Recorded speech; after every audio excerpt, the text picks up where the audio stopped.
Kannur കൂത്തുപറമ്പിലെ RSS പ്രവർത്തകൻ പ്രമോദിനെ കൊലപ്പെടുത്തിയ കേസിൽ 10 CPM പ്രവർത്തകരുടെ ശിക്ഷ ശരിവെച്ച് ഹൈക്കോടതി. പ്രതികൾ നൽകിയ അപ്പീൽ ഹൈക്കോടതി തള്ളി.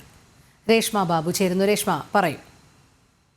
2007 ഓഗസ്റ്റ് 16-നാണ് പ്രമോദിനെ CPMകാർ കൊലപ്പെടുത്തിയത്. ഈ കേസിൽ നേരത്തെ അഡീഷണൽ സെഷൻസ് കോടതി, അതായത് വിചാരണ കോടതി 11 പ്രതികൾക്കും ജീവപര്യന്തം തടവും പിഴയും ശിക്ഷ വിധിച്ചിരുന്നു. ഇതിനെതിരായിട്ട് പ്രതികൾ നൽകിയ അപ്പീലാണ് ഇപ്പോൾ നിലവിൽ ഹൈക്കോടതി തള്ളിയിരിക്കുന്നത്. 10 പ്രതികളുടെയും ശിക്ഷ ഹൈക്കോടതി ശരിവെച്ചിട്ടുണ്ട്. നേരത്തെ വിചാരണയ്ക്കിടെ ഒരു പ്രതി മരണപ്പെടുകയും ചെയ്തിരുന്നു. നിലവിൽ ഈ 10 പ്രതികളും CPMകാരായിട്ടുള്ള പ്രവർത്തകരാണ്.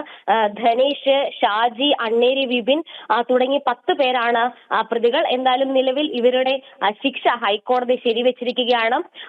ജോലിക്ക് പോകുന്നതിനിടെയാണ് മാരകായുധങ്ങളുമായിട്ട് എത്തിയ CPM പ്രവർത്തകരടങ്ങുന്ന കൊരാളി സംഘത്തിന്റെ ആക്രമണത്തിന് പ്രമോദും സുഹൃത്തും ഇരയായത്. എന്തായാലും നിലവിൽ ഹൈക്കോടതിയാണ് ഈ 10 പ്രതികളുടെയും അപ്പീൽ തള്ളിക്കൊണ്ട് ശിക്ഷ ശരിവെച്ചിരിക്കുന്നത്. രോഹിണി.